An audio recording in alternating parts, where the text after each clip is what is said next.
My name is Rishabh Madan, and I've been with Moonpreneur for almost a year right now. And I've created an intelligent walking system for a project. This is a prototype. The real project is going to be implemented on the shoe. And the components that I used is the Arduino Uno, the ELD or embedded learner board, and the ultrasonic sensor. And this project assists visually impaired people by alerting them with buzzing sounds and vibrations if there's any object or person lying in their path close to them. And the actual project can be fit into their shoes. So the way we can fit the project into the shoes is by using smaller components like the Arduino Nano, the motor, the buzzer, the 9-volt battery, and the switch. The reason the 9-volt battery and the switch are needed when it's implemented into the shoe is so that it gives electrical current to run the circuit.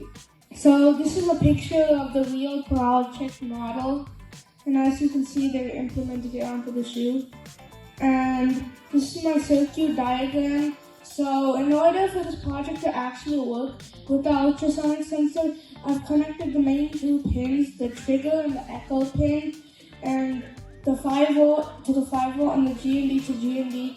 In the end, it made this project work. So here's the code. The trigger pin I connected to 9 and the echo pin I connected to 10.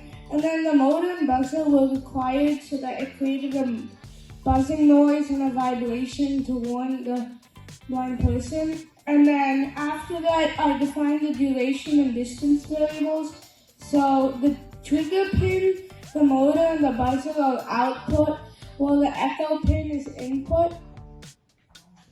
And then in the next page, in the void loop, first I clear the trigger pin by setting it on low. And then I have a delay of 2 microseconds. And then I set the trigger pin on high state for 10 microseconds. And then I turn it low again. And then the duration equals pulse in, parentheses, echo pin, comma, high. Basically what that's doing is it's reading the value of the echo pin, and then it returns the sound wave travel time in microseconds.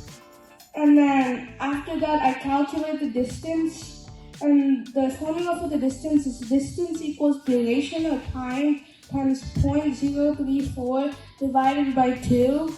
And then on my serial monitor, I printed the distance and with a delay of 500.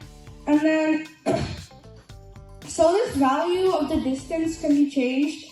And over here, I said if the distance is less than 20, the motor and the buzzer would turn on. So let's say you're crossing the street and a car is in range of the value, then the buzzer would start beeping so that the blind person can avoid getting an injury. And then if the distance is not in that range, the motor and the buzzer would stay low. Thank you for listening.